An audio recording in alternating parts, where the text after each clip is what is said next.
Noise cancelling on.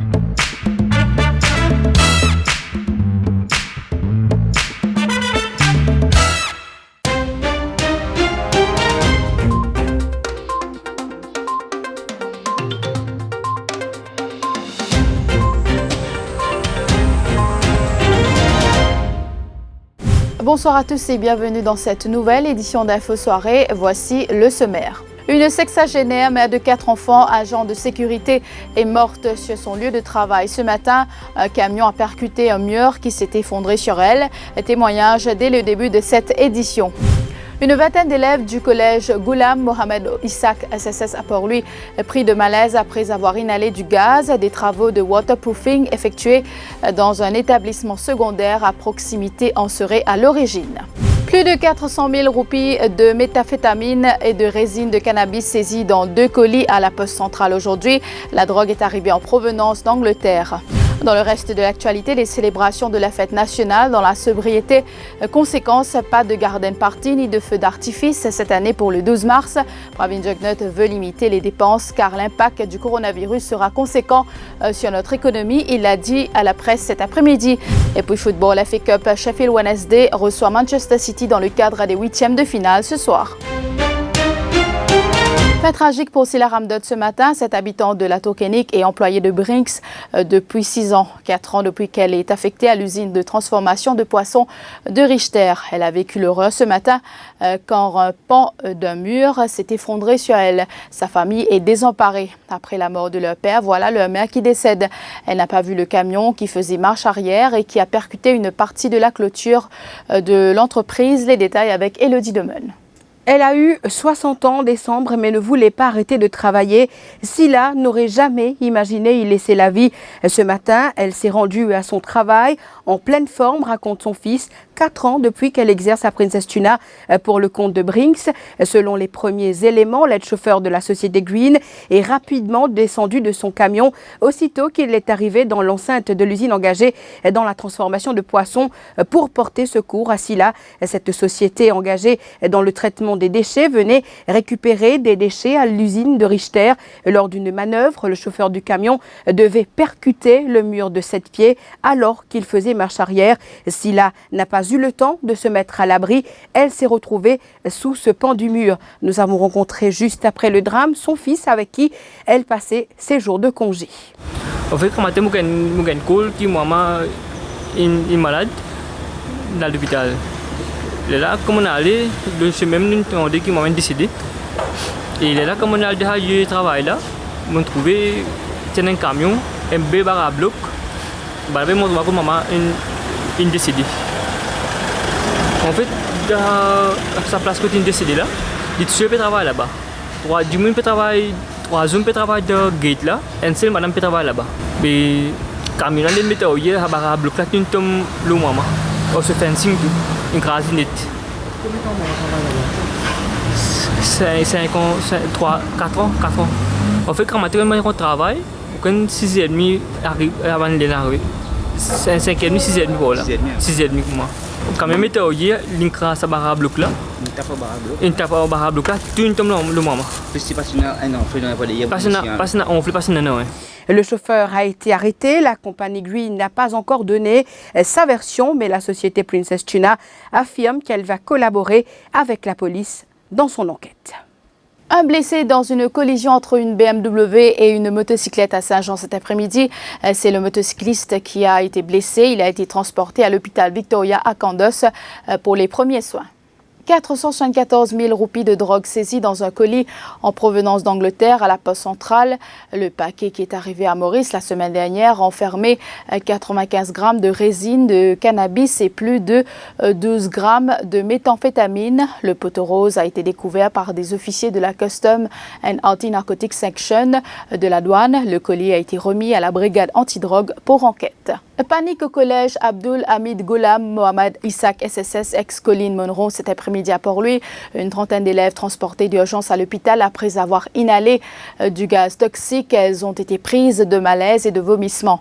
3 d'entre elles sont hospitalisées après avoir été incommodées par du gaz toxique émanant du collège GMD Acha où les travaux de waterproofing sont en cours. L'établissement se trouvant juste à côté de leur collège. Plusieurs ambulances de l'hôpital G2 ont été dépêchées sur place avec des médecins pour prodiguer les premiers soins aux élèves chez Adjadou. C'est vers midi que les élèves ont été incommodés par le gaz toxique. Certains ont même informé la direction de l'établissement de la situation. Kaïcha s'est ruée vers le bureau de l'administration.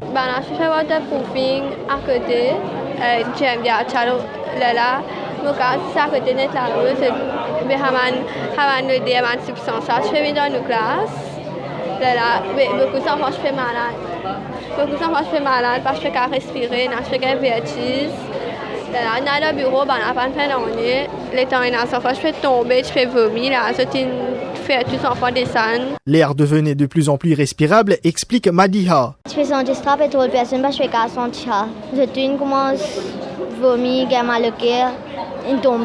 La situation se complique davantage et la direction de l'établissement fait alors appel au SAMU.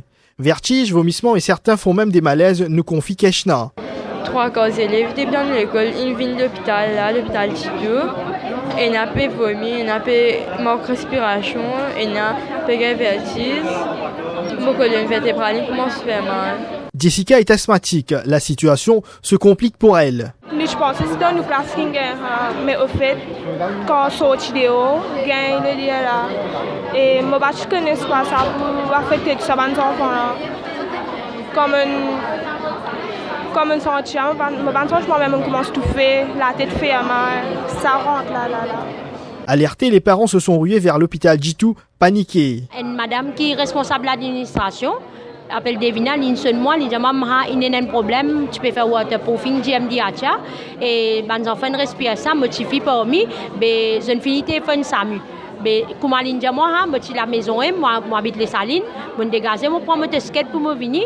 En cours de route, je arrive à l'école, et madame seulement dit maman, SAMU finit prendre mes enfants. Je viens ici à l'hôpital, et quand je viens là, mes enfants finissent gagner soin, finissent mettre oxygène. La police de l'environnement a effectué des prélèvements sur place. Les échantillons seront examinés par le Forensic Science Laboratory. Tout à fait autre chose à présent, les célébrations cette année dans le cadre de la fête de l'indépendance, le 12 mars, se feront dans la sobriété pour limiter les dépenses compte tenu de l'impact qu'aura le coronavirus sur notre économie. C'est ce qu'a annoncé le Premier ministre Pravin Jugnauth lors d'une conférence de presse au bâtiment du Trésor à Port-Louis en début d'après-midi. Ainsi, il n'y aura pas de garden party à la State House, encore moins de banquets traditionnels cette année en marge des célébrations du 12 mars. Le chef du gouvernement affirme qu'il n'y aura pas de feu d'artifice non plus au Champ de Mars le 12 mars où se tiendront la cérémonie protocolaire et un volet culturel. Le gouvernement nous fait décider qu'il faut réduire les dépenses de l'État. Et dans ce contexte-là, justement, célébration de la fête de l'indépendance et de la République pour faire dans la sobriété. Tout d'abord, le Garden Party qui traditionnellement fait à l'invitation du président de la République, il a annulé. Le banquet qui nous fait aussi traditionnellement, ça aussi, nous a annulé. Nous prenons les 12 mars, évidemment, nous prenons la fête, le protocole pour le flag raising, nous prenons une fête culturelle, ça nous peut maintenir, mais nous ne pouvons pas prendre un feu d'artifice. Et d'ailleurs, le ministère des Finances, il tient une circulaire pour dire à tout le ministère de diminuer les dépenses de fonctionnement par au moins 10%. Une cellule de surveillance a été mise sur pied par la Banque de Maurice pour étudier l'impact du Covid-19 sur l'économie. La BOM qui travaille de concert avec la Mauritius Bankers Association pour l'élaboration d'un protocole afin de parer à toute éventualité. Ainsi, les mesures seront prises pour soutenir le monde des affaires et maintenir une stabilité des prix et promouvoir le développement économique. C'est ce qu'indique un communiqué émis cet après-midi par la Banque de Maurice. La commission des femmes du MMM plaide pour une task force pour les victimes de violences. Face à la presse cet après-midi, la présidente Jenny Adebiro affirme que la sécurité des femmes demeure une priorité.